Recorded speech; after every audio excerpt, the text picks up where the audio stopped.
Good morning. I call to order the third meeting of the General Assembly's call to order. This meeting is held using remote and simultaneous interpretation. I kindly ask participants to be mindful of the additional difficulties experienced by interpreters when working remotely and of the increased likelihood of disruptions. The meeting will adjourn promptly at the scheduled closing, and there will be no extensions. Participants may select the preferred language to hear the interpretation or choose the non option to hear the original language of the speakers. Speakers will not be able to unmute their microphones or engage their video until given the floor.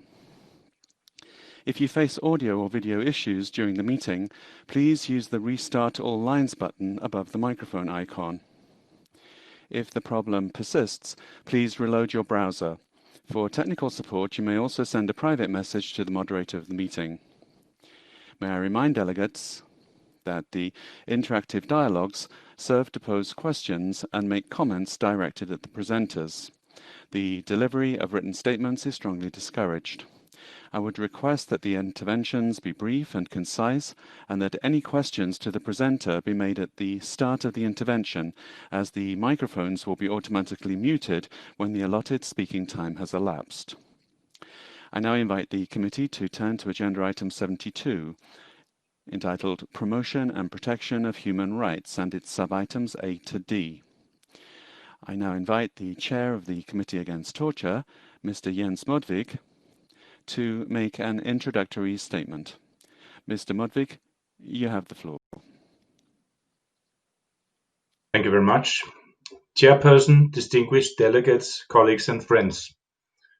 The past year has been extraordinary for the Committee Against Torture, as well as for the whole United Nations. The COVID-19 pandemic is exacerbating the risk of ill treatment and torture worldwide, and thereby highlighting the need for a well-functioning and sufficiently funded treaty body system. Nevertheless, we have faced obstacles. As explained in the CAT annual report, the first and immediate consequence of the pandemic was in fact that the April-May 2020 session had to be cancelled due to COVID-19 related health risks and travel restrictions. The committee has faced a number of serious obstacles to conducting online work, such as the time difference between the locations of members of the committee, the need for a secure and well-functioning online platform, connectivity for all committee members and other entities regardless of their location, and proper interpretation in the working languages at all times. These issues have not been fully resolved despite the efforts of the Secretariat. Owing to these obstacles, the committee has not been in a position to carry out public activities such as the consideration of country dialogues and individual communications which require extensive and confidential exchanges between committee members with interpretation. CAT has addressed the increased risk of torture and ill treatment during the pandemic in a joint statement with the other UN anti-torture mechanisms on the International Day in support of victims of torture on 26 June. Further, the increased risk was highlighted at a webinar entitled Combating Torture and Ill Treatment in the COVID-19 Context, Testimonies from the Ground, which were organized by OHCHR and the Association for the Prevention of Torture. Reacting to the limitations posed by the pandemic, the committee decided to prolong its bureau until the next in-person session so as to enable proper consultations and elections. Exceptionally, it decided that its 3 new members, Mr. Hua Wen Liu from China, Mr. Erdogan Iskan from Turkey, and Ms. Ilvia Puse from Latvia, make their solemn declarations in writing and posting them on the CAT web page so as to enable their full participation in the CAT work. In order to address any protection gap, CAT has continued some crucial activities, namely the discussions and adoption of its list of issues and list of issues prior to reporting, including with specific references to COVID-19, the processing of state reports as United Nations documents to be considered once the situation will enable a proper dialogue, the follow-up to its concluding observations, the preparation of its work under Article 20, which is the confidential inquiries, the registration of individual complaints, and not the least, the issuance of interim measures of protection. Under its reporting procedure under Article 19, as reflected in the annual report, CAT took measures for focusing the dialogue with state parties via a proper coordination with other treaty bodies when drafting its LOIPRs and limiting the number of questions, as well as when drafting its concluding observations. CAT has continued to strengthen its follow-up to concluding observations procedure. The necessity to protect those cooperating with CAT from reprisals remains a priority, and CAT has since the beginning been at the forefront by issuing specific detailed guidelines, endorsing the San Jose guidelines, appointing a rapporteur for reprisals, and having a public webpage on CAT activities on reprisals. Looking at what lies ahead, CAT is still very much engaged in the process to secure a well-functioning treaty body system. In order to address challenges which are common to most treaty bodies, such as the backlog of individual complaints, non-reporting and late reporting by many states, the harmonization of working methods, as well as the implications of the COVID-19, CAT has been actively engaged in both the treaty body chairpersons' meetings, the 2020 treaty body review process, the newly created treaty bodies working group on the COVID-19, as well as providing substantive inputs to the co-facilitators of the 2020 treaty body review. We have been very pleased to see that many components of the chairperson's position paper are included in the co-facilitators report to the President of the General Assembly, such as a fixed calendar, reviews in the regions, additional meeting time, and necessary financial and human resources. Let me conclude by stressing that the success of the CAT monitoring of the Convention is directly linked to the constructive dialogue and cooperation with the state parties. Let me also pay tribute to the Convention Against Torture Initiative, CTI, a state-led initiative for the full ratification of the Convention and its implementation, as well as to national human rights institutions, national preventive mechanisms, and civil society, particularly the OMCT, coordinating NGOs' inputs to CAT work. Lastly, CAT work cannot be undertaken without the technical and substantive support of OHCHR via both the Secretariat of CAT, the Petitions Unit, and the Capacity Building Program. In that regard, and as recommended by all chairs of treaty bodies, it is necessary and urgent to increase the human and financial resources, not only to enable the daily work of CAT, but also to enable us to deal with the backlogs accumulated during the pandemic. Thank you very much.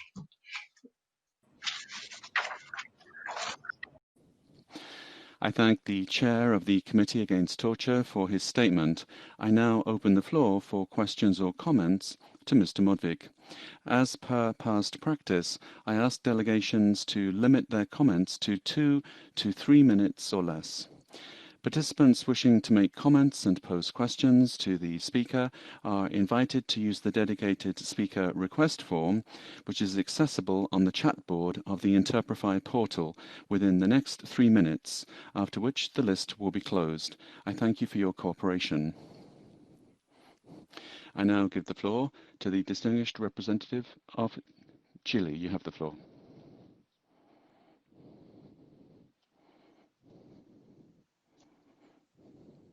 Gracias, señora vicepresidenta. Thank you, Madam Vice Chair. We are grateful for the annual report of the CAT, which shows the valuable work done by this body and the difficulties encountered during this period. And we'd like to ratify Oman, St. Vincent and the Grenadines, for recently ratifying the treaty. We'd like to thank these countries for coming closer to the universality of this document. The interpreter apologizes, the sound is breaking up. Interpretation must be discontinued. La iniciativa contra la Convención contra la Tortura, conjuntamente con Dinamarca, con Fiji, Ghana, Indonesia y Marruecos, apoyando y promoviendo la ratificación e implementación universal de la Convención a 2024. La CTI aspira a fortalecer las instituciones políticas y prácticas para una gobernanza más digna y basada en normas y para reducir y prevenir los riesgos de tortura y malos tratos, en particular en los países en desarrollo, a través del diálogo, intercambio, asistencia técnica, apoyo, fortalecimiento de capacidades y fortalecimiento institucional, entre otros. Tras 6 años de esta iniciativa, hemos visto importantes progresos a nivel mundial en cuanto a la ratificación de este instrumento, pero también Interpretation has been suspended due to bad sound. que ya han ratificado la CAT, como bien señala el informe del comité. Finalmente, deseamos reiterar nuestro compromiso con la Convención contra la Tortura y su comité, y queremos hacer un llamado a aquellos estados que aún no han ratificado este instrumento a que se sumen a esta convención para alcanzar la anhelada meta de la universalidad de este importante instrumento internacional de derechos humanos. Muchas gracias. Agradezco al... I thank the representative of Chile for your comments. I now give the floor to the representative of Mexico. Mexico, you have the floor.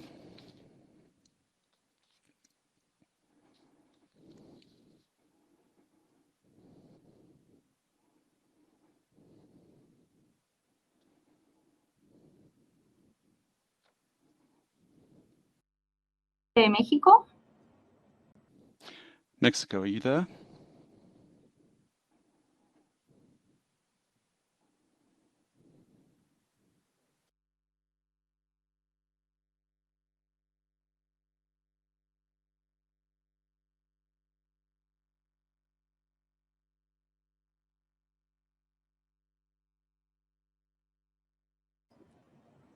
Bueno, estaríamos teniendo algunos problemas. Very well. Well, we're having some problems connecting with the distinguished delegate of Mexico, so I give the floor now to the distinguished delegate of Russia. Thank you. We welcome the progress and like to thank the chair of the Committee Against Torture for the report. We note, as a whole, the great input the Committee Against Torture has made to prevent and eradicate torture around the world.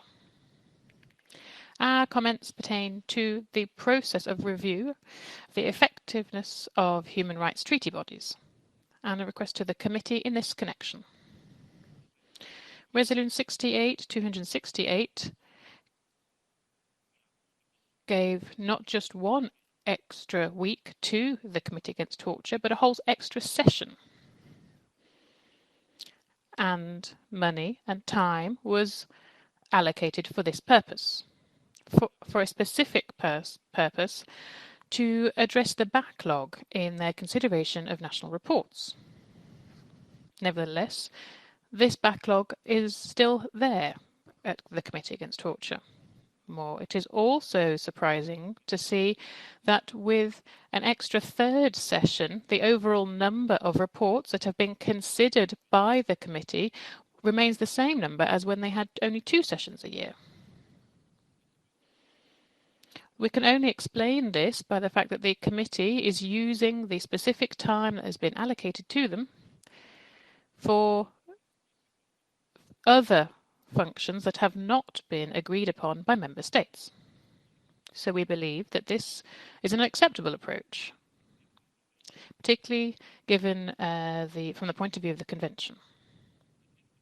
I'd also like to note that this conduct of the Committee Against Torture does not allow us to automatically enact paragraphs 26 to 28 of UN General Assembly Resolution 68268 on the formula for calculating the time and necessary resources for the committee. We are not ready to give a green light to an automatic extension of this formula. We hope that the committee will bear in mind existing realities, including financial realities, and take another look, an objective look at its work programme and will bring this work programme in line with the requirements of the Convention. Thank you very much. I thank the representative of the Russian Federation for your comments, and now I give the floor to the representative of Denmark.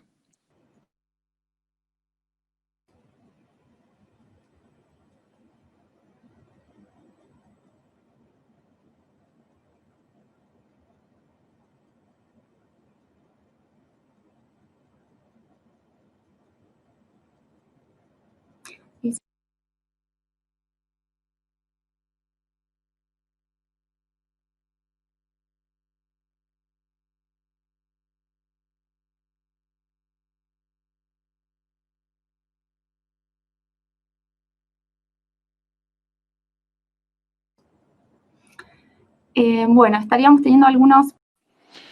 Very well. Well, we're having some problems at the moment. We'll solve them soon. So I now give the floor to the distinguished representative of the European Union. You have the floor.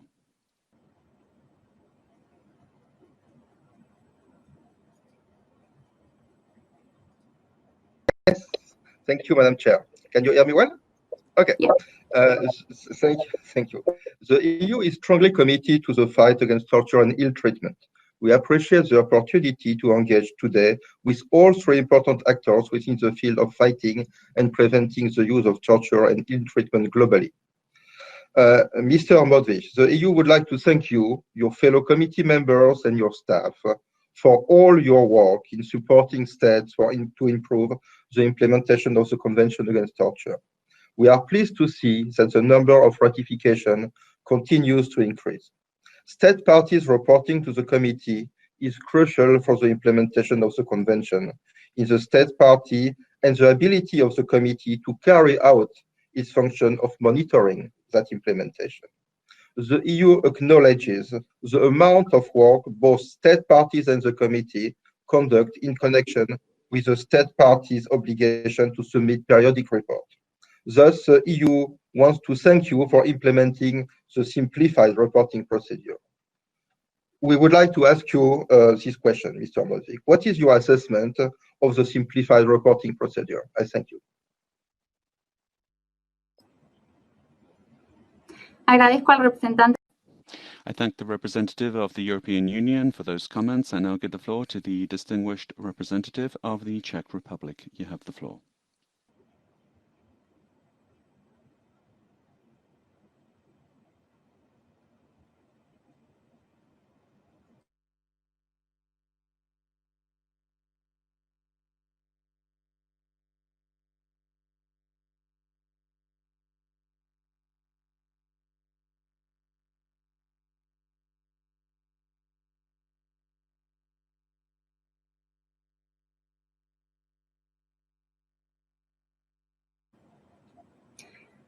Bueno, estaríamos teniendo. Well, we seem to be having some problems there, so I'll now give the floor to the distinguished representative of Mexico, if you were able to connect. So we give you the floor now. Madam Chair, Vice Chair, sir, thank you very much. So let me resume. Mexico would like to thank the committee, the chair of the Committee Against Torture, Mr. Jens Mogvik, for participating in this third committee. We regret the fact that the 69th session of the committee was not able to be concluded due to the situation brought about by the COVID-19 pandemic. Mexico takes note of the activities of the committee, and we reiterate our commitment to work together to ensure the guarantee, respect for, promotion and protection of human rights of all persons, in particular in fighting torture and other cruel, inhumane or degrading treatment or punishment. We'd like to thank the committee for the opportunity to have been able to share with members of the committee the actions being taken by the government of Mexico to address the priority recommendations contained in the final observations issued by this committee after the presentation of our 7th periodic report. Mexico welcomes the observations and recommendations issued by the committee, and we reiterate our commitment to address them and continue to inform you with regard to follow-up. The COVID-19 pandemic has had a devastating impact in all fields. My delegation would be interested to know the best practices that the committee has identified in order to protect human rights and prevent torture or inhumane treatment, as curfews and social distancing measures are being implemented, particularly in detention centres. Thank you very much. I'd like to thank the distinguished representative of Mexico for your contribution, and now I give the floor to the distinguished representative of Denmark. You have the floor.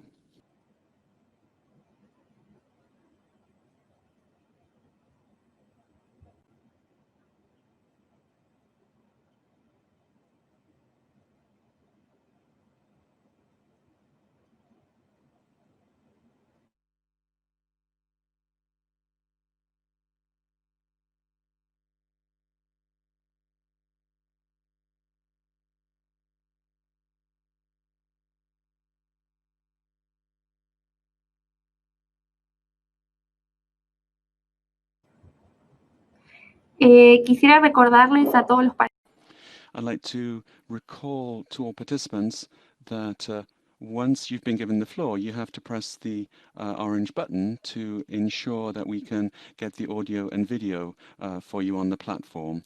We seem to be experiencing some difficulties with this. It's because delegates are not activating this orange button. So please do use this tool because it will enable you to participate. So now we're going to continue with the next speaker, and we give the floor to the distinguished representative of the Czech Republic, whilst we're trying to connect again with Denmark, the Czech Republic.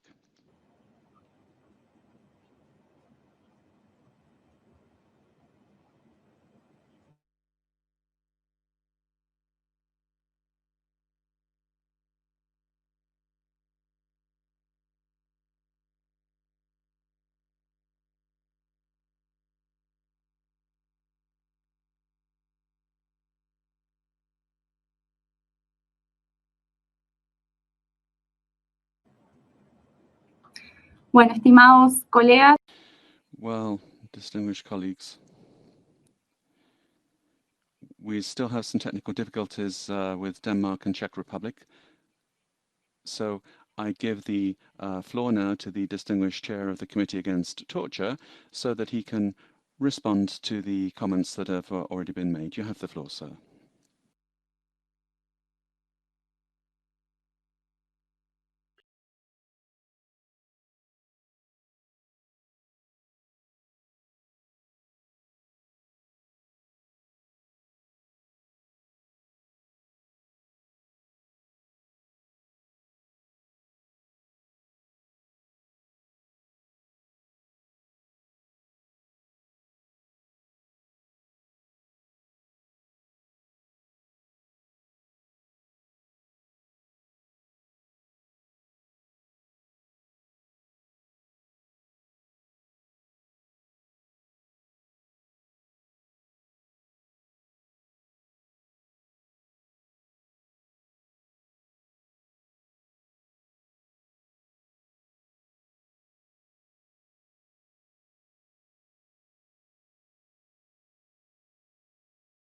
The time to process all the individual communications prepared by the Secretariat.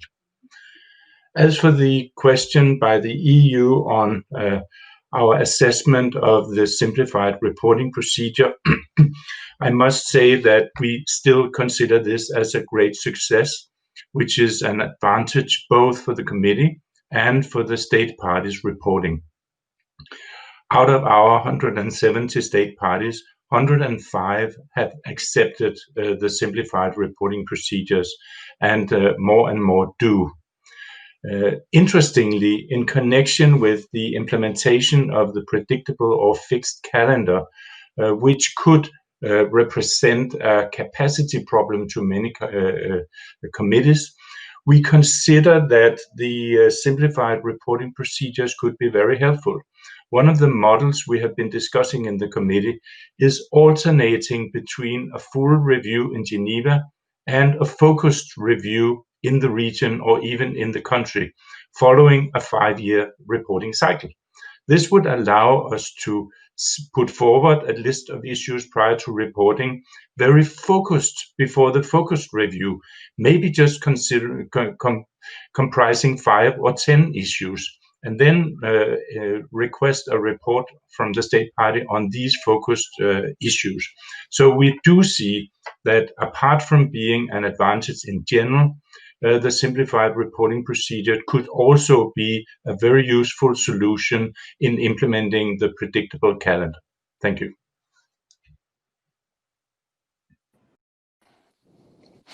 Thank you very much. Chair of the Committee Against Torture, for your participation. And I now invite Mr. Malcolm Evans, the Chair of the Subcommittee on Prevention of Torture, to make an introductory statement. You have the floor.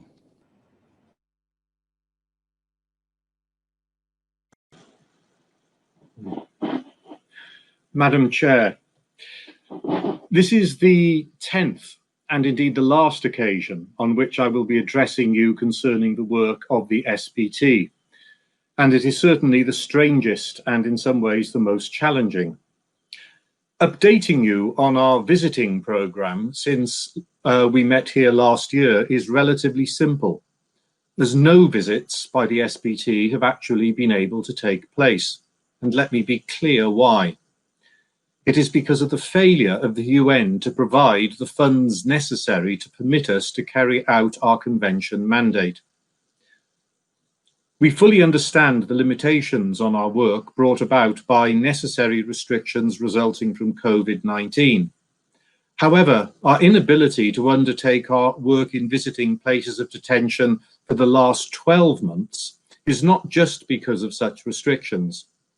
Our visits were cancelled in the last quarter of 2019 and could not be undertaken in the beginnings of the first quarter of 2020 because there was no money available to pay for them. The SPT was the only human rights treaty body whose work was directly affected by what we could call the 2019 financial crisis for the Office of the High Commissioner in this way. In the meanwhile, of course, under the OPCAT system, national preventive mechanisms have, fortunately, been able to continue to undertake their preventive work, including visits to places of detention in many countries around the world, and have continued to be able to do so despite the pandemic. The European Committee for the Prevention of Torture, a body similar to ours operating within Europe, has also been able to recommence its programme of visiting places of detention despite the pandemic. Whilst we, as the SPT, realise that it is not currently possible to undertake our work of visiting exactly as before, we do not think there is any reason why we ought not to be able to exercise our visiting mandate in some form at all. And as things currently stand, the reason that we cannot is not really COVID, it is cash. Against that background, of course, the SPT supports exploring innovative ways of fulfilling its mandate. Indeed, we were the first, I believe, of the human rights treaty bodies to hold and complete a full treaty body session online in June of 2020, which included a very successful online states parties meeting. I believe the extent of our use of electronic means to connect with others is arguably unrivaled within the treaty body system at the moment. And the SPT has been fully engaged with the 2020 review of the treaty body system as a whole, mandated by Resolution 68268. There is, however, an important element of the emerging review that needs to be properly contextualized as far as the work of the SPT is concerned as we look to the future. And these are proposals for what has been termed a digital shift. And I should like to quote a passage from my address to you, in fact, last year, words spoken before the COVID-19 pandemic and before the idea of a digital shift had arisen from the reports arising out of the treaty strengthening process. Last year, I said to you the following, and I quote, "One thing, however, is completely obvious. You cannot visit a place of detention remotely. The entire point of the OPCAT system is that it allows SPT members access to closed places where persons are deprived of their liberty, to interview detainees and staff, to see the conditions of detention, and to learn from those who work in detention and justice systems what happens in practice. This just cannot be done from afar. It is just impossible." I make no claims to be clairvoyant, but these words were, as it turns out, prescient. The visiting work of the SBT cannot take place remotely, and whatever the future may hold for the treaty body system as a whole, the SBT's future work must remain focused on the field. Indeed, the COVID-19 pandemic has made the necessity of preventive visiting to places of detention clearer than ever. Many detention systems are chronically overcrowded, greatly magnifying the risk of transmitting the virus. Some states have responded to this by taking emergency measures to reduce their prison populations and mitigating this risk. Others have done little or nothing, while some have even manipulated early release schemes to allow those imprisoned for human rights violations to be released, while continuing to hold those convicted of relatively minor offences. Most states have introduced draconian restrictions on external access to places of detention, in effect, largely cutting detainees off from the outside world. Again, while some countries have mitigated the worst effects of this by providing alternative means of communication with families and friends, many others have not. The effect on the well-being of detainees has been profound. The truth is that states were swift to impose restrictions within places of detention, slow to put in place measures to mitigate the effects of this, and, it seems, putting detainees at the back of the queue when it comes to consider easing limitations. Against this background, the role of the national preventive mechanisms under the OPCAT system has never been more important. The SPT issued an advice earlier this year concerning the response to the pandemic by both states and national preventive mechanisms. We have been in frequent contact with our national mechanisms to encourage them to continue in their work as best they can and to ensure that they are able to do so. Many national preventive mechanisms have responded positively to the challenge, finding new ways of working in order to ensure there is oversight of places of detention at this time. But I regret to say some states have taken advantage of the pandemic to restrict the work of NPMs unnecessarily, seeking to deny them access to places of detention or even permission to travel at all. We consider the work of national preventive mechanisms to be an essential service which cannot be subject to general restrictions. Another issue which has arisen is whether places of quarantine are places of detention for the purposes of the optional protocol. Let me take this opportunity to answer this clearly. They are, and access cannot be denied to them on the basis that they are not. More generally, we have seen states being able to do some positive things, which they had previously said were impossible, such as dramatically reducing prison populations to reduce overcrowding. Some countries have also dramatically reduced the numbers held in immigration detention. There has been a growth in the use of non-custodial sentencing. These are important and positive systemic developments that have been able to be undertaken quickly and positively in the light of the situations that we now find ourselves in. But there are also another side to this coin. For example, increasing delays in the criminal justice system, meaning that some states are holding pre-trial detainees for much longer than they ought, or even extending the periods which under the law in which they can be held, and much more besides. Against this background, it is more important than ever that states parties to the OPCAT designate their national preventive mechanisms in a timely fashion. There are currently 90 states parties, of which 68 have designated their national mechanisms, but 21 are not in compliance with their obligations to do so. Of these 21, 14 are now more than 3 years overdue in establishing their mechanism, and half of these, 7, are over 10 years late. This is unacceptable. The establishment of independent, effective national mechanisms is vital, not only for compliance with OPCAT obligations, but for effective prevention of torture and ill treatment.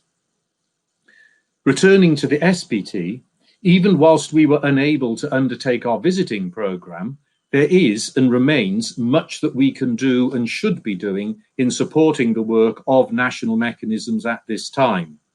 Our work in doing so, however, and I regret to say, has been further handicapped by the reduction in the size of our secretariat during the current year. Our complement of professional staff is now the same as it was 12 years ago, when we had about half the number of states parties and only a fraction of the work that we have to handle today. Yet despite all this, there are so many positives that have come out of the OPCAT system. And during the lifetime of the SPT, a global network, schooled and skilled in the techniques of prevention, has grown to maturity. More is known than ever before about the shocking realities of the terrible ways in which detainees are treated in far too many states around the world. And inevitably, this includes states who are at this meeting here today. And it also includes many states who, frankly, dare to complain about the costs of the UN human rights system, whilst caring, it seems, not at all about the cost paid by those who are the victims of those human rights abuses. Ultimately, states are asked to pay in cash. The detainees are made to pay with pain. The purpose of the OPCAT system, of the SPT and of the NPMs is really very simple. It is to do all it can to prevent torture. It is, in fact, a terrible responsibility. But whatever it takes, the SPT and the national mechanisms within the OPCAT framework will continue to seek to find ways of doing so.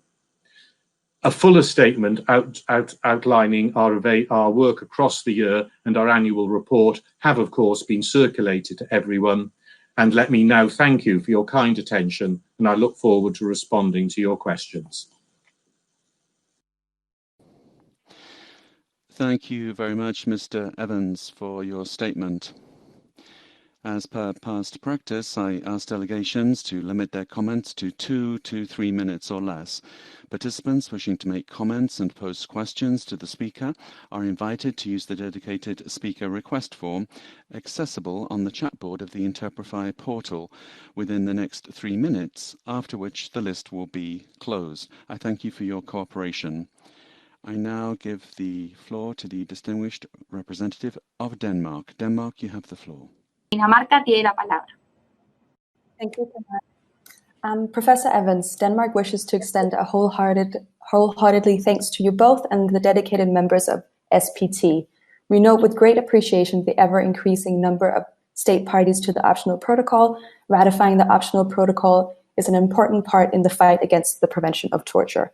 However, Denmark finds it worrying that several states are significantly overdue with their obligations under Article 17 to establish national preventive mechanisms. In this regard, we would like to ask you, Mr. Evans, the following question. Has the SPT identified any general issues that may prove as significant obstacles for states to comply with their obligations under Article 17? Thank you very much.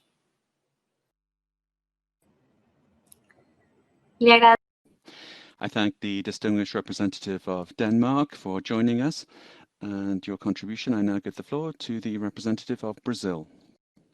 Thank you, Madam Chair. I would also like to thank Sir Michael Evans for his presentation.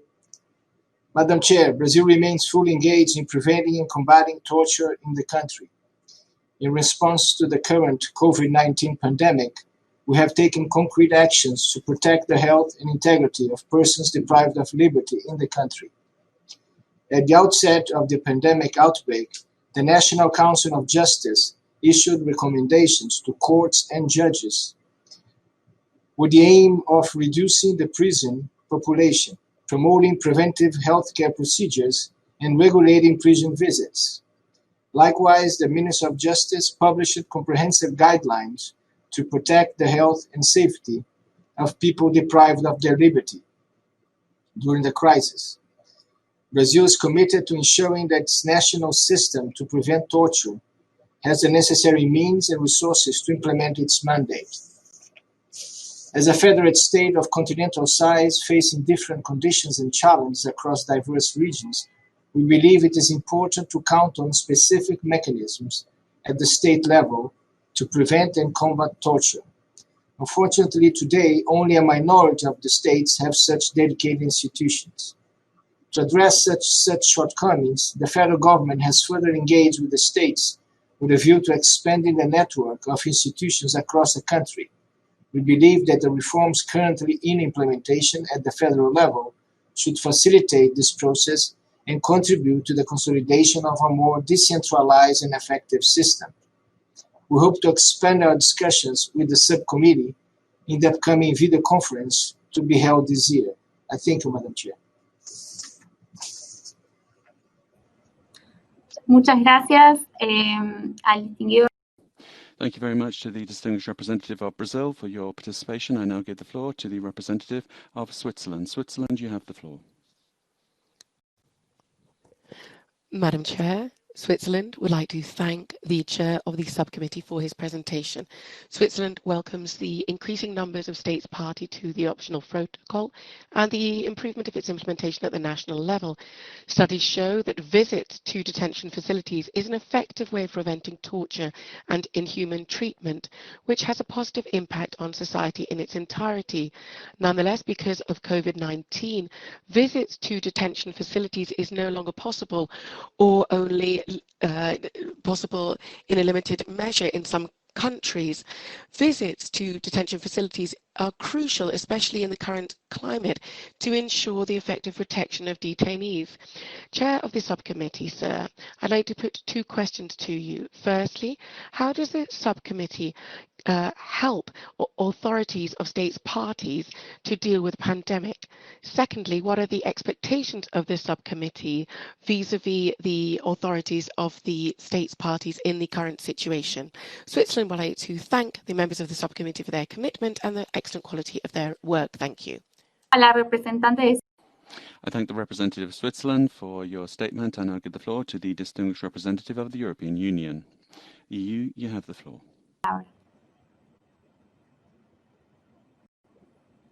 Thank you. The European Union would like to welcome the important work of the Subcommittee on the Prevention of Torture and your chairmanship, Professor Evans. The work of the subcommittee is imperative in strengthening the prevention of torture, and we are pleased to see that the number of state parties to OPCAT is increasing. The subcommittee's monitoring of places of detention is crucial to prevent the use of torture and ill treatment. With the spread of the coronavirus, the conditions for people in places of detention have become increasingly challenging, which emphasizes the need for independent monitoring. On the other hand, the pandemic has made monitoring even more difficult or even impossible. So the EU would like to ask you, Professor Evans, has the subcommittee considered alternative ways to fulfill its important mandate, seeing that all its planned monitoring visits of 2020 have been cancelled due to the pandemic? I thank you.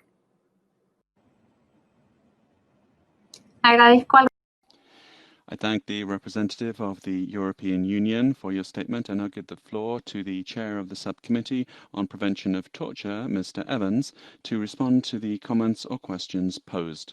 Mr. Evans, you have the floor. Well, thank you very much for your remarks, observations, and your questions, and let me briefly respond to them. Several of you mentioned the increasing number of states parties. We are now standing at 90, which is a little short of half the global community. This is an excellent number, but let me, of course, reiterate that we wish that there were still many more. There is a long way to go before we have much fuller participation within the OPCAT system. And I take this opportunity to stress that as a committee, we do make ourselves available in order to talk to both signatory states and indeed those who may be thinking of signing or ratifying the OPCAT to learn a little bit more about what the implications of OPCAT membership are. One of the reasons we do this is indeed to address directly one of the first questions that the distinguished representative of Denmark raised concerning barriers to the establishment of the national preventive mechanisms. We do understand that establishing a national preventive mechanism can be a rather challenging, challenging thing to do. And so we are very anxious to engage with states as early as possible on their OPCAT journey in order to try to help them understand what is required of them and what assistance we can give them in doing so. We have produced a great many guides with the Office of the High Commissioner, with many others, and we are quite skilled at lending our expertise to assist states as they look at the options for establishing national mechanisms. We are quite clear, we do not dictate to the states, how can we? We cannot. What it is that the state should put in place, that we can advise on what in our experience works well, what doesn't work so well, and work alongside the state in trying to bring this about as quickly as possible. And we have done that successfully with very many of our states' parties, as many will attest. And so what are the real hurdles? Frankly, some states just seem unwilling to engage with us and move matters forward swiftly. I think, if I'm being honest, some seem to have been surprised, despite having ratified the convention, of the need to take this additional step, and just seem unwilling to really engage with the exercise perhaps as they ought. It can be a complex matter, particularly in federal countries. To give an example, and I shall, as our colleague from Brazil just mentioned a few moments ago, but perhaps, and perhaps surprisingly, what I find is being the most difficult barrier is that some states try to overthink what is necessary, making it seem more complicated to establish the mechanism than is in fact the case. I'm not ignorant of the legislative and organizational complexities of doing it, but it is actually not as difficult to put something in place as some seem to think. And so I think, again, drawing on our experience, a willingness to engage, not overthinking the complexities and just seeing it as something that is, if 68 countries around the world have achieved it, the others can. And it would be great if those who have successfully do so gave encouragement and support to those who are struggling for these different reasons to do so. The colleague from Brazil clearly drew attention to some of the difficulties that all countries have to wrestle with in the light of the pandemic, but also rightly emphasized the importance of having an effective network of national preventive mechanisms, and in a federal country in particular, both at a state and at a federal level. He also mentioned that we are in the process of engaging with Brazil over questions about how best to configure national preventive mechanisms and support them at the state level. Changes have been made of late at the federal level, which he will be aware have caused some concern in some quarters, and we are looking forward to engaging with Brazil in order to see how we can best ensure that the national mechanisms, which I understand and appreciate that they are anxious to see established more broadly across the country, do so on a basis which maximizes their operational effectiveness. So we are looking forward to that conversation.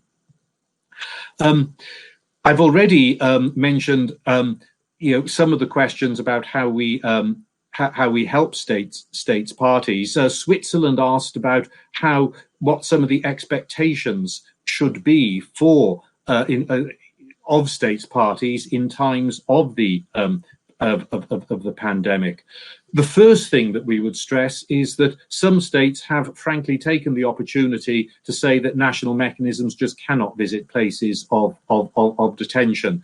There is no reason why this should be the case.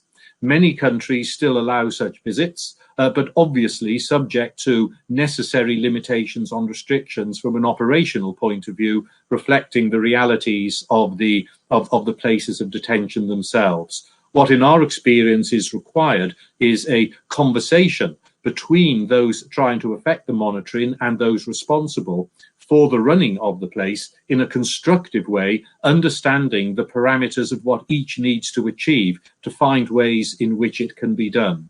And there is experience in very many countries that this has proven entirely possible and operates very satisfactorily. And indeed, one of the unexpected outcomes of this is in a number of countries, relationships between those running places of detention, the national authorities and the national mechanisms have become stronger as a result of this, because they have come better to understand the constraints under which each works, but also what each is trying to achieve. And so there are positives there. Our key expectation of states parties, however, is simply to do their utmost to support NPMs in the independent exercise of their mandates and look to see how they can create the space for them to fulfill their mandate rather than seek to find means of restricting them in its exercise. It is a question of attitude. And where the attitude is positive, much can be done. Which brings me finally to the question from the European Union. Partly I will have already answered this. You have asked, though, whether the SPT has been considering alternative ways of undertaking its work. Well, we have certainly intensified our engagement with national preventive mechanisms and supporting them in that way. In terms of our own direct visiting places of detention, so far we have explored various options. We know we will not be able to do so in the manner in which we have been doing it now, but we should be able to use smaller delegations, local delegations, maybe draw on more local office support from OHCHR offices to cut down on the necessity of travel. It is possible to collect a lot more data and information remotely and in advance of visits. We are finding there are some things that previously we did in the context of a visit that could be done by way of remotely and through preparation, but having explored options, the one thing that we cannot do is effectively speak to detainees in confidence without getting close to them, without being in situ. So the short answer is we have indeed been exploring alternative ways. We think we are learning lessons that will be beneficial when we return to the new normal. But there are a core of activities that can only be done in the way that they have traditionally been done, and we look forward to returning to those as quickly as we possibly can. Thank you very much indeed. Muchas gracias al señor Evans por...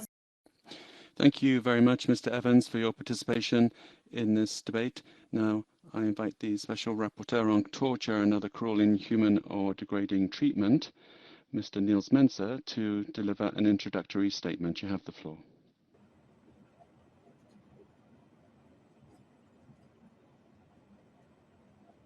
Mr. President, distinguished representatives, ladies and gentlemen. Today, 75 years after the establishment of the United Nations, hardly any human right commands as much consensus as the absolute prohibition of torture.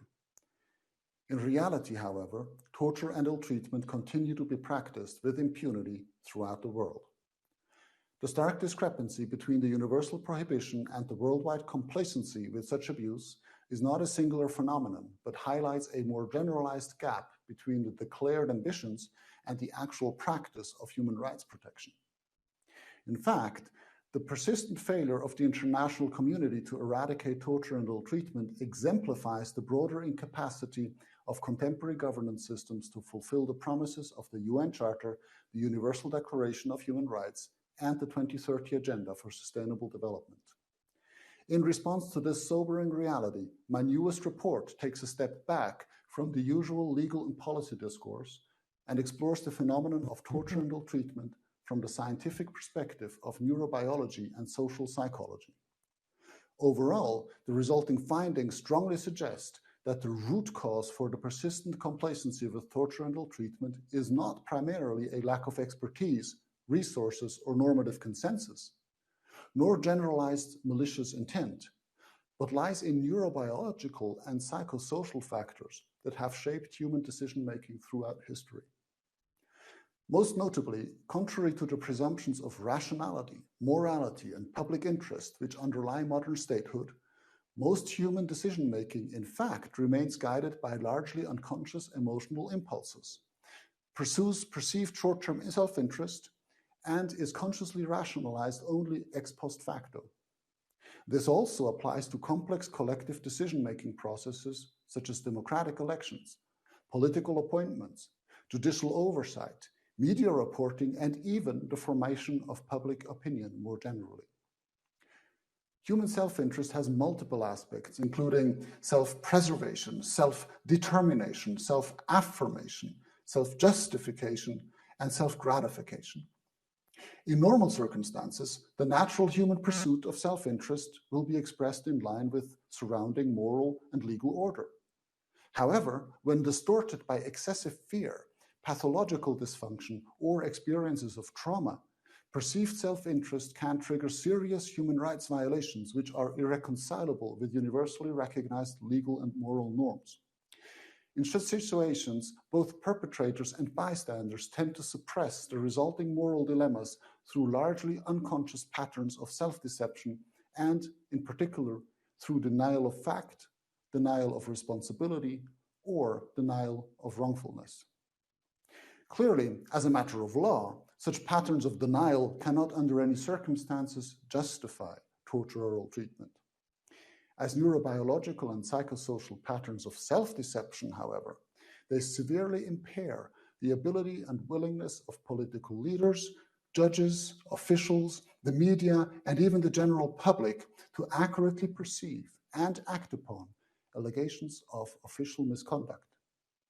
By distorting perceptions of reality, narratives of self-deception and denial can corrupt and neutralize even sophisticated frameworks for the prevention and prosecution of torture and ill treatment, thus producing the current worldwide prevalence of complacency and impunity. Accordingly, in my official dialogue with states relating to allegations of torture or ill treatment, I routinely encounter all of these patterns of self-deception and denial, even in the face of compelling evidence. Indeed, as neurobiological and psychosocial research have demonstrated, in the face of unwelcome information, every single one of us is inescapably affected by the innate human tendency towards self-deception and denial, regardless of our education, our status, or our morality. This is not a malicious deviation, but a scientific fact devoid of moral connotations which cannot be changed. As an inherent part of human nature, it should not be condemned, but must be fully acknowledged and appropriately managed in order to prevent the widespread corruption, destruction, and cruelty which currently engulf the entire world. Most importantly, any global governance system seeking to fulfill the promises of the Universal Declaration of Human Rights, the UN Charter, and the SDGs for 2030 must be based on a realistic, empirical, and science-based conception of human nature without moral idealization or judgmentalism, and must build normative and institutional frameworks specifically designed to mitigate the increasingly existential risks arising from human self-deception and denial of reality, not only in the area of human rights, but also of environmental protection, financial stability, and the prevention of pandemics. With this in mind, my report closes with a series of recommendations for global governance reform, which I will be happy to discuss further during our interactive dialogue. I thank you for your attention.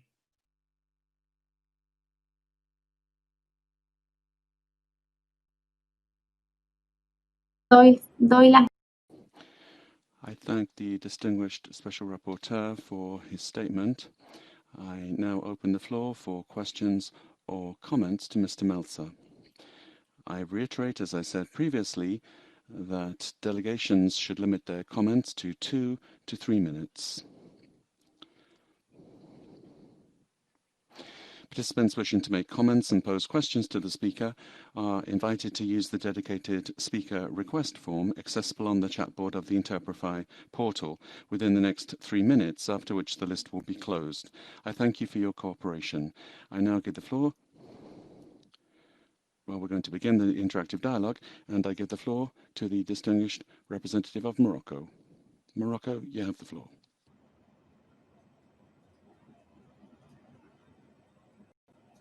Hello, do you hear me? Thank you very much. So, thank you very much, dear Madam. I have the pleasure of speaking on behalf of 6 countries leading the Convention Against Torture initiative, namely Chile, Denmark, Fiji, Ghana, Indonesia, and my own country, Morocco. We are a cross-regional group of states pursuing international collaboration towards universal ratification and effective implementation of the UN Convention Against Torture by 2024. We work to strengthen state institutions, policies, and practices through capacity building and technical advice, and enjoy support from growing group of friends open to all UN member states. We would like to take this opportunity to invite all UN member states here today to join our initiative. Since CTI was launched in 2014, 17 new ratifications have been deposited, bringing the current total of to 171 state parties. We congratulate and welcome the newest state parties: Angola, Grenada, Kiribati, Samoa, the Sultanate of Oman, and St. Kitts and Nevis. These ratifications are significant. Yet, while the prohibition of the use of torture is jus cogens, not all states have joined the convention. CTI will continue raising awareness about the benefits of the convention and its optional protocol. CTI conducts extensive work with police and law enforcement services, as human rights-based policing is central to making the spirit of the convention a reality. Applying the convention fully reinforces trust between law enforcement and our citizens. Without trust, the ramifications are often severe and not easily reversible. Training, clear and transparent rules of conduct, ethnic and gender diverse recruitment, as well as independent accountability mechanisms are all features of effective police and justice systems. Exchange of knowledge and expertise on policing is a central focus of CTI's work, including our global seminar held in Copenhagen in October 2019, and our regional seminar hosted by Indonesia in November 2019. Police are and must continue to be our allies in the global fight against torture and ill treatment. We are committed to making important changes in this area, and we encourage every government to do likewise. In conclusion, we would like to thank the mandate holders for their important work and their continued support and cooperation with the CTI. I thank you very much, Madam. I thank the Ambassador of Morocco for his statement, and I now give the floor to the representative of the United Kingdom. The United Kingdom, you have the floor.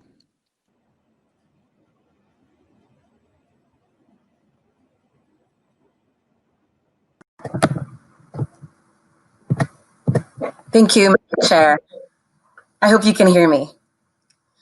The UK's strong opposition to the use of torture remains unchanged. Torture is an abhorrent violation of international human rights law and human dignity.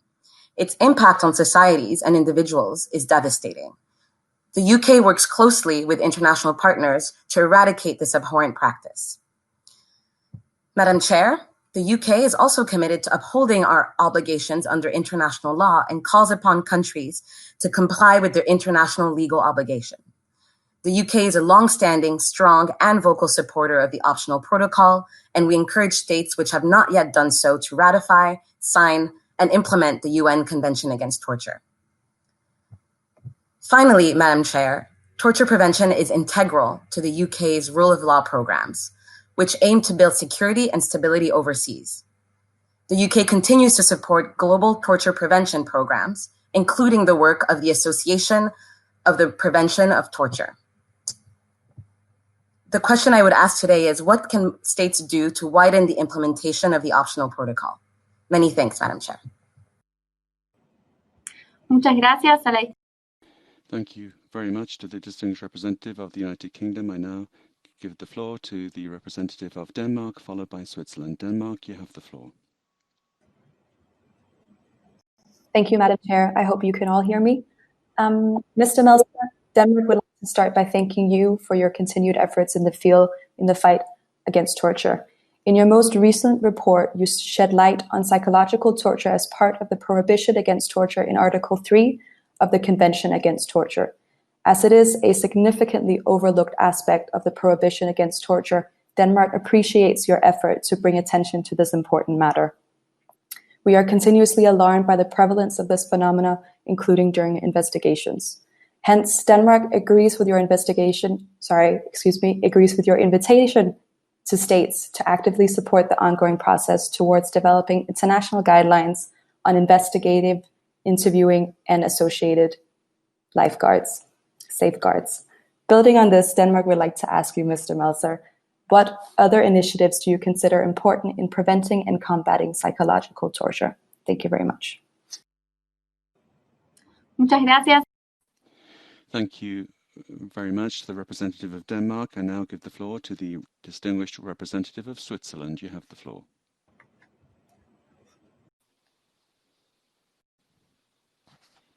Chair, thank you. Switzerland would like to thank the Special Rapporteur for his commitment and his report, which sheds light on the neurobiological factors that lead to torture and ill treatment. This report and the relevant recommendations have been drawn up in relatively abstract terms. This is certainly an important perspective to have a better understanding of the root causes of acts of torture and ill treatment. However, we also think that the respect for the prohibition of torture and ill treatment is also made up of many small steps. One of these steps is the work of experts that is underway to draw up international guidelines on inquiry interviews. Switzerland is also convinced that appropriate guidelines can make a significant contribution to the effectiveness of criminal justice and to strengthen respect for human rights. These guidelines are a specific angle on the issues raised in the report. Special Rapporteur, outside of international guidelines on inquiry interviews, where else do you see a specific need for international action to strengthen the prohibition on torture? Thank you. Thank you very much, Switzerland, for that statement. I now give the floor to the distinguished representative of the European Union, to be followed by the Czech Republic. The European Union, you have the floor. Thank you. Professor Melzer, the European Union would like to start by thanking you for your work undertaken during the last year. The work is of the utmost importance, and we look forward to continuing the engagement and cooperation with you. The EU is firmly committed to ensure respect for the universal and absolute prohibition against torture and other cruel, inhuman, or degrading treatment or punishment. And we appreciate your efforts to shed light on psychological torture and the prohibition thereof in Article 3 of the Convention. In your report, you argue that national practice tends to deny, neglect, misinterpret, or trivialize psychological torture, and that torture is generally understood to require the infliction of physical pain or suffering. You conclude that psychological torture occurs in a wide variety of contexts. In this regard, the EU would like to ask you, Professor Melzer, could you kindly elaborate on what states can do to identify practices that may amount to psychological torture. I thank you. Muchas gracias a la Unión. Thank you very much to the European Union for your statement. I now give the floor to the representative of the Czech Republic, to be followed by France. The Czech Republic, you have the floor. Thank you, Madam Chair. The Czech Republic wishes to thank the chairs of the Committee Against Torture and the Subcommittee on Prevention of Torture and the Special Rapporteur on Torture for their reports and statements. We welcome your presence at the third committee session. We would like to use this opportunity and congratulate Angola, Grenada, Oman, St. Kitts and Nevis for becoming the new state parties to the Convention Against Torture. Unfortunately, since autumn 2019, no new state party have joined the optional protocol to the Convention Against Torture. Universal ratification of these two basic human rights treaties is necessary for the eradication of torture. We need Committee Against Torture as a standard-setting body closely cooperating with the state parties and Subcommittee on Prevention of Torture for control of detention places and for cooperation with the national preventive mechanisms. The Czech Republic strongly supports activities of the Subcommittee on Prevention of Torture. In 2019, we have welcomed here the growing number of visits in state parties' detention places by the subcommittee. Unfortunately, the reality in 2020 is completely different for obvious reasons. We hope the subcommittee will return quite soon to its regular activities, and we thank Professor Evans for answering our question on how are the national preventive mechanisms fulfilling their visits in detention places in 2020. We have studied with great interest the new report of the Special Rapporteur dealing with the factors conducive to torture and ill treatment.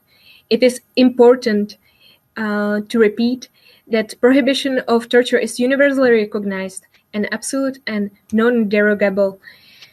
All human beings are in all situations without exception protected against torture. The prohibition of torture cannot be restricted even in war and other situations of public emergency.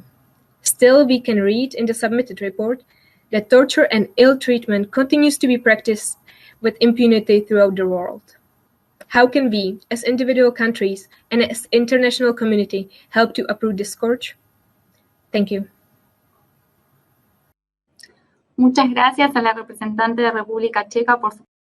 Thank you very much, the representative of the Czech Republic. I now give the floor to the representative of France, followed by the Russian Federation, and then Lebanon. France, you have the floor. Thank you, Chair. Special Rapporteur, chairs of the Committee Against Torture and of the Subcommittee for the Prevention of Torture, France aligns itself with the statement made by the European Union and reiterates its support to the mandate of the Special Rapporteur. France would like to thank the Special Rapporteur for his work, particularly his most recent report focused on the idea of psychological torture. France would also like to recall its commitment to fight against torture in all its forms, including its new forms that it has taken because of the emergence of new technologies. France also welcomes the work of the Committee Against Torture and of the Subcommittee on the Prevention of Torture, and calls on all member states to the Convention to cooperate with these bodies actively and in a complementary fashion contribute to documentation of cases of torture and to the fight against these crimes both nationally and internationally. France would also like to recall that, as stipulated by the Statute of Rome of the International Criminal Court, acts of torture are crimes against humanity when they are committed in the framework of a systematic or generalized attack against civilians. France calls on all member states to accede to the Convention Against Torture and to its optional protocol. In this connection, we do welcome the recent ratification or accession from Angola, Grenada, Kiribati, and Oman to the Convention. Thank you very much, Chair. Gracias. Thank you very much to the representative of France for your statement. I now give the floor to the representative of the Russian Federation.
from detainees during preliminary investigation. I thank you, Madam Chair. Muchas gracias a la Thank you very much to the representative of Lebanon for your statement. I now give the floor to the representative of the United States. You have the floor.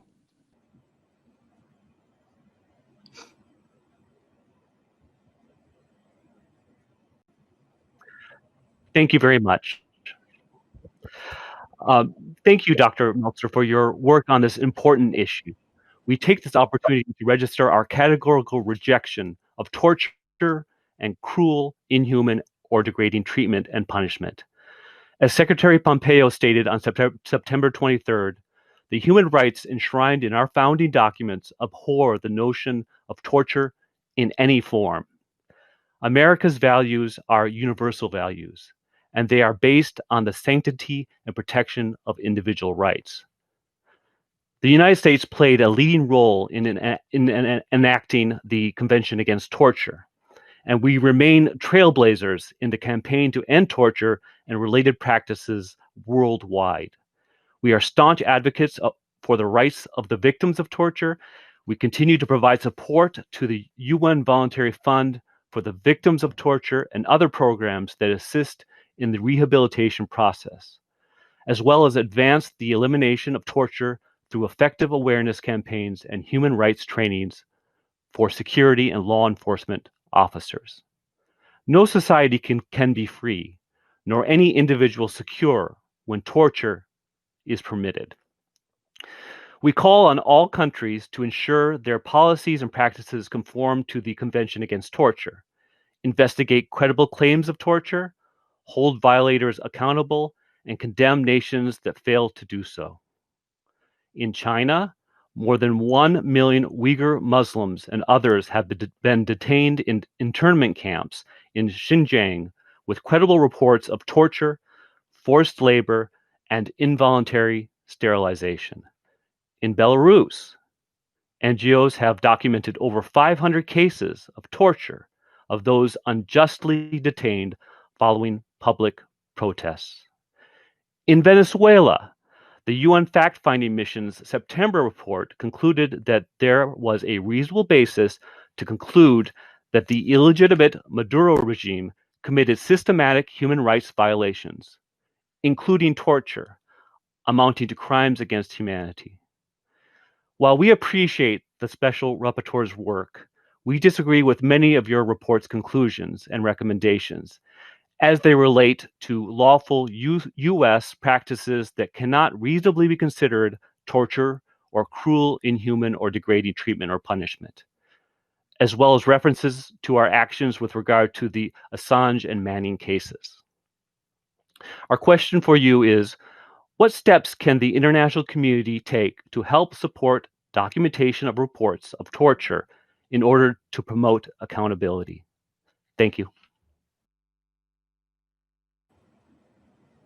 Agradezco al distinguido representante de Estados Unidos por su intervención y I thank the distinguished representative of the United States for your statement. I now give the floor to the Special Rapporteur on Torture and Cruel and Inhuman or Degrading Treatment or Punishment, Mr. Meltzer, to respond to the comments or questions posed. You have the floor. Yes, hello. Can you hear me? Yes. Thank you, Madam Chair. And I would like to thank you, Madam Chair, and I would like to thank all the distinguished representatives of the states here represented for their questions and comments. I'm aware that this report that I have submitted is of a particular character. The representative of Russia has commented that it is too research-based, it's distant from reality, and that I should focus on practical aspects. Now, I would like perhaps to start by responding to this. I have been focusing on the practical aspects. In my mandate, I'm submitting hundreds of communications for individual cases of alleged torture per year. And about 1/3 of these communications never receive any response whatsoever. And I have to say that even the majority of the other responses I receive do not satisfactorily actually resolve the problems that have been addressed by these communications. I can see that we have a universal normative consensus, and I commend the efforts of states and initiatives such as the CTI for achieving the universal ratification of the conventions and the OPCAT. All of these, the optional protocol, all of these initiatives are very important and strengthen the normative consensus, which already exists, but obviously becomes stronger through these initiatives. That is important. The point of my report is that despite this normative consensus, we still have widespread practice of torture and ill treatment in multiple contexts and at multiple levels. There can be issues of psychological torture, but also simply ill treatment in police stations and the lack of investigation for these types of allegations. And so what I can see is that the system, the normative consensus is there, but it's not working in practice. It simply is not good enough what's happening on the ground. And now I'm not here to blame or finger point, because what I realize is there is no country that doesn't have weak spots. And so I've decided in this report to take a step back and to actually look at factors that we may not be routinely aware of when we discuss normative kind of regulation and implementation that might affect the way we implement these prohibitions. And what I can see that, again, I'm not going to identify any specific country, because it actually is the case with most countries that when I address in my mandates, in my capacity, a specific case and submit credible evidence that torture or ill treatment might have happened, the very least that should happen is a formal investigation, as is an obligation under Article 12 of the Convention Against Torture, and also arguably under a customary law and the other human rights treaties. But very often that does not happen. I receive blanket rejections, explanations that national institutions and national law are sufficient to prevent torture. When I express concern about legislative projects introducing impunity for torture or statutes of limitations or making it more difficult to prosecute torture, the responses I receive are just reassuring me that everything will be fine. I intentionally simplify a little bit, but I don't receive an actual practical engagement on these concerns that would actually lead to a resolution of these cases. I'm currently conducting a state consultation throughout the United Nations on the perception of governments of their own cooperation with my mandate, and I also invite states there to express concerns or make proposals on how this working relationship could be improved in case there is something on our side that perhaps doesn't work as it should. But I'm at the same time also evaluating statistically the responses of states to my country visit requests and my individual communications of the last 4 years. And I'll leave it extend a little bit back into the work of my predecessors, and to statistically evaluate that and compare it to the standards of cooperation set by the Human Rights Council in order to have a consolidated report in March to the Human Rights Council that will reflect the actual reality of how states cooperate with my mandate and how many cases have been resolved.